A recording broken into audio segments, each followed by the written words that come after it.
Hello everyone, my name is Jason Lefevre. I'm a PhD student at Drexel University, and today I would like to discuss technical debt tools. Starting off, we say technical debt are those not quite right pieces of code that is incurring excessive maintenance effort. Over the years, many tools have emerged to help developers locate and resolve this technical debt in their projects, such as SonarQube and Structure 101.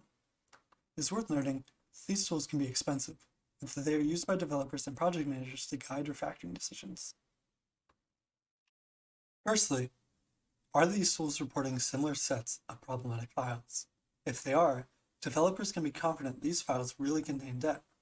But if the answer is no, and ambiguity arises, which tools should a developer trust? Which files really have debt? Secondly, why might these tools disagree? Finally, which tools identify files with real debt? That is, are the reported files correlated with high maintenance effort, such as churn and bug fixes?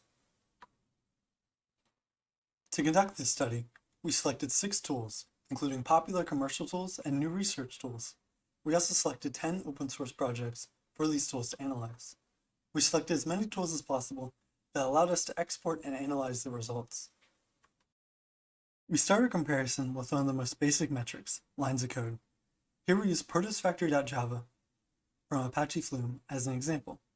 Deviate tells us that this file has 5,900 lines of code.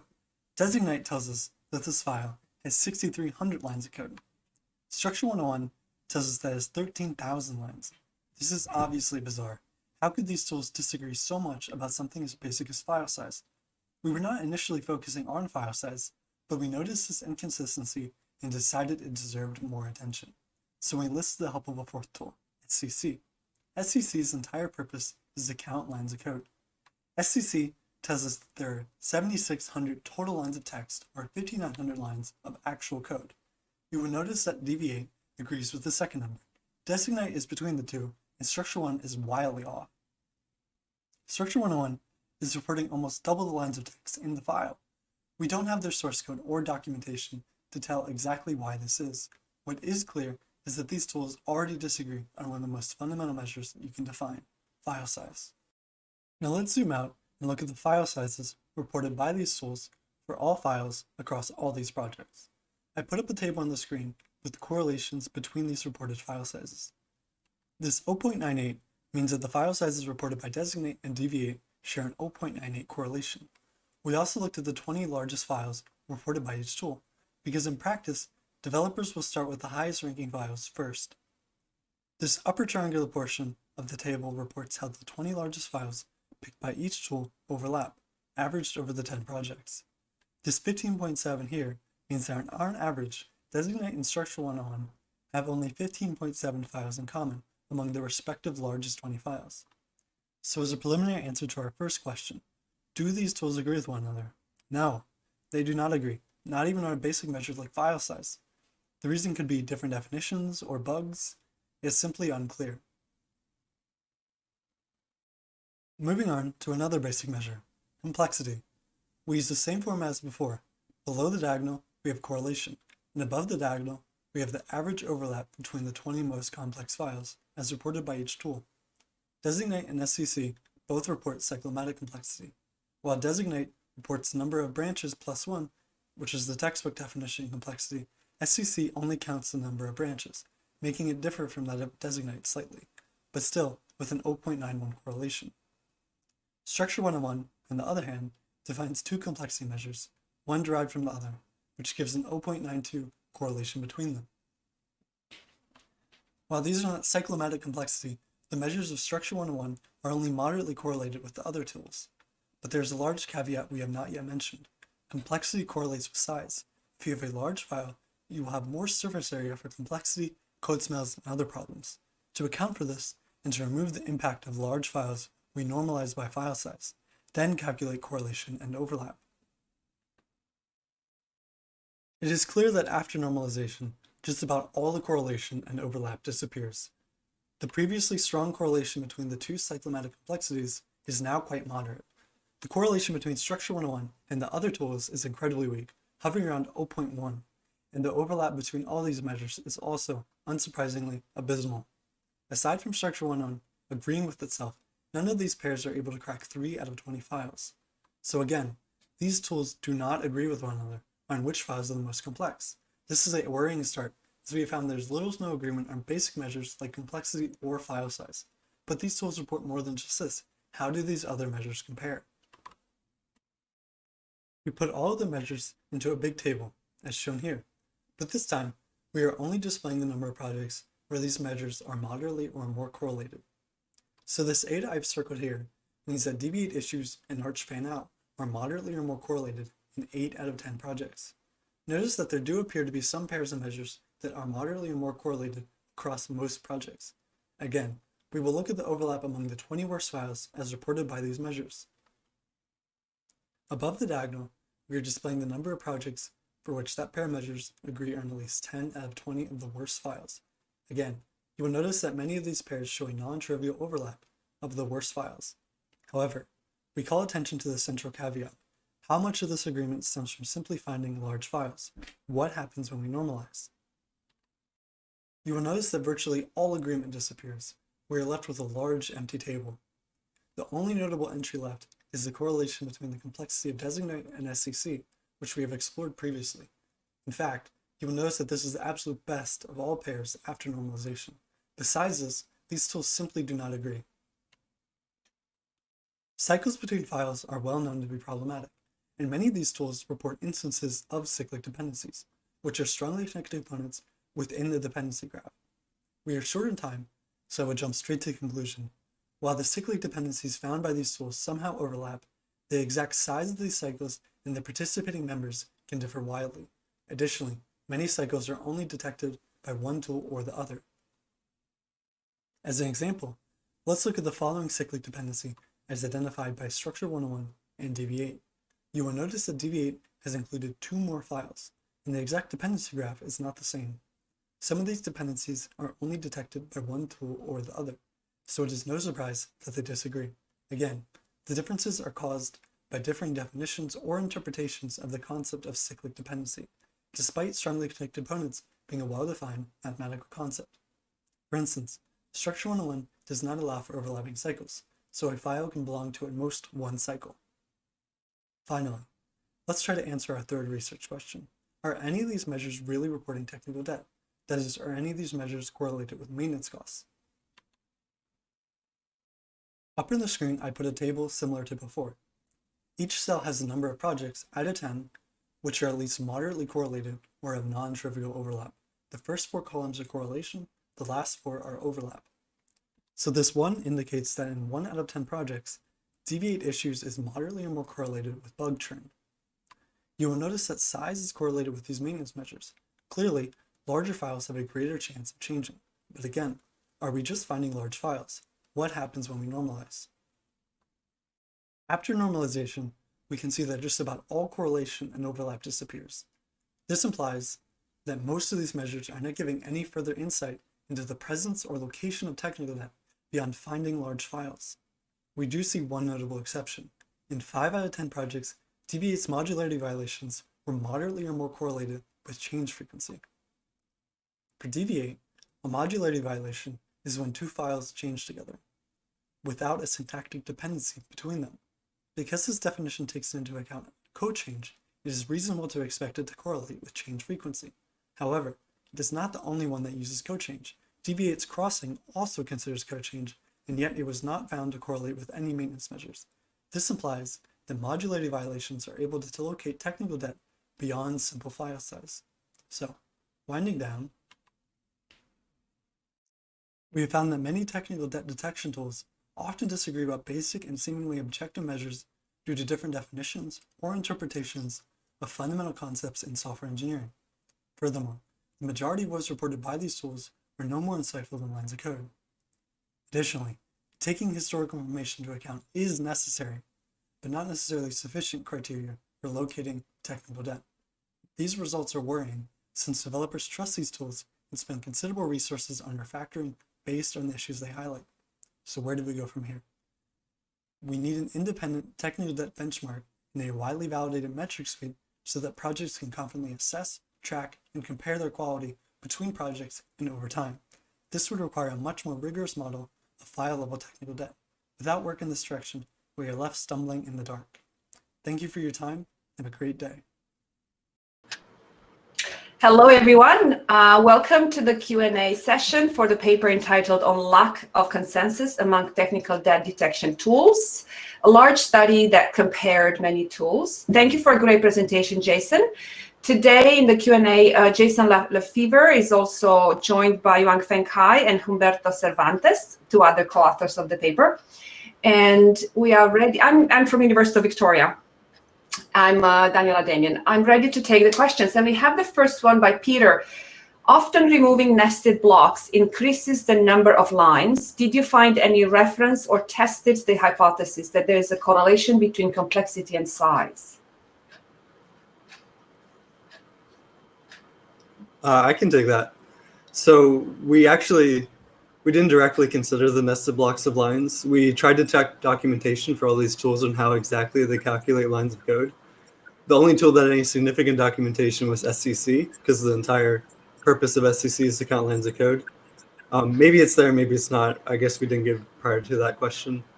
And we did indirectly test the hypothesis of the correlation between complexity and size. It was reflected in our data. You may have mentioned it. It was quick in the tables, but it's absolutely there. There's the strongest correlation we found was one of the strongest correlations we found was complexity and size, which is not a new revelation. That's, expected. A follow-up question would be if you also explored Hallstatt size as a size measure, as it might produce less variance. I have to be honest, I'm not familiar with that measure. So no, we didn't. Hallstatt size, right? So we didn't take that into consideration because none of the tools we use offer that measure. Mm-hmm. But I don't think that will change the result very much. Sounds good. We're going to wait for more questions. Perhaps in the meantime, I can also make a comment. I found your paper very thorough, Jason, and I quite like to see more papers that compare existing tools or approaches and create some sort of benchmarks in the community before authors, go on, build a new tool or industry uses an existing tool. We need to know how do they fare with respect to certain criteria, right? So I wonder, could you tell us a little bit? Alexander is commenting. They had a paper on the relation between size and CC a couple of years ago. The correlation is there, but there's so much more than correlation. Yeah, more details. Here he provides the link. Caroline Seaman, she liked your work. She says, this confirms what many have suspected. In my experience, developers know where the debt is, and it would be nice to formalize that, but metrics don't seem to capture this. Would a good next step be to look at ways of formalizing, quantifying developers' intuition? Oh, yes, actually, we have done that already. And we recently have, I think that's a TSC paper, architecture pattern. We not only formalized it, but also quantified each type of, design level anti-pattern. So Carolyn, feel free to contact us and do the. And we also have the 2016 paper formalized and also, using a regression model to model how that grows over. Christina reminds us that you had very interesting results, but how do you plan to further this nice work, Jason, Yuanfeng, and Humberto? Do you intend to support this problem somehow? Where from here? Let me know all this. We hope to have a benchmark, industrial benchmark. We already started the data from 7,000 per project, and we plan to publish that soon. We will use SCC and the DBA. Make sure, first of all, lines of code are, correct, right? Then I think, from this benchmark, we can compare different more tools. And I think that's what we are missing. immediately. Yeah, and the benchmark can be used for empirical evaluations of any new efforts. Yeah, technical There are data is other always. Yeah, our photo and has Yeah, Oh, Rogard and thank mentions you, that Alexander. they already have benchmarks. Justice is asking, in your opinion, what do these results mean for tool vendors? To play devil's advocate, is the whole static analysis tool market just a scam? it is not a scam. Yeah, go ahead, Arpado. Well, personally, I think that as Gianfang was saying, we probably need to have some benchmark against which the tool vendors need to run their analysis on, and at least provide some public results that show that they are somehow identifying the most problematic files. So I think that what it means for the tool vendors is that they need to do like a good job in demonstrating that the smells or the problematic files that their tools identify are actually problematic, because right now this is not so certain. Yeah, Abdullah is wondering if we actually need to have consensus on how to measure technical debt. I think for basic matters, we do need consensus, at least for psychomatic complexity and length of code. And especially, I did some engineering for years. Psychomatic complexity equals to the number of branches plus 1, right? These tools do not even have consensus on that. I remember Structure 101 and the 3 tools, right, find the complexity very different. We need consensus on these basic metrics that each covers. And for others, I think wild space to explore. But I think more empirical study can verify which anti-pattern, which are real. But we need more experiment. But the fundamental one, so they think we should agree. We have 2 minutes left. We can take more questions. There's a discussion stage afterwards if people want to join. I wondered, in the time we have, could you tell us how long did your study take to do this analysis? Looks like a lot of preparation may have gone underway. You want to say something? Yeah, go ahead. Oh, okay. In total, it took us about 8 months. We had a few false starts with, we realized we were using a tool wrong or collected data in a weird way. So we changed our methodology a few times because we realized it really wasn't consistent. For instance, we added the top 10 or top 20 numbers, but in the end, we found the same results. But, but it still is quite a bit of work. A couple of more questions came in. How do your results affect developer selection of tools going forward? I hope the developers can tell us the answer. I think the tool selection is really I hope to do more like empirical study, less of practice. Yeah. I think it would be interesting to have the actual developers of some of these tools read our paper and maybe provide a response to what we said. I think it would be interesting to hear from them. Yeah, it will start a good discussion. Zadia is commenting. She's wondering whether our definition of technical debt needs a little bit more consensus as well. Yeah.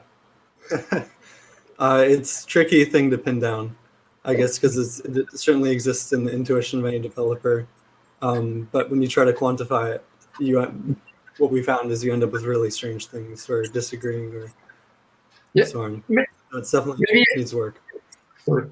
Maybe at least come to an agreement with respect to a set of measures that would allow us to say, well, with this we're going to measure technical debt, and we can have like something to compare against it. Yeah, I think there are really. Oh, I'm sorry. That's all right. There are a lot.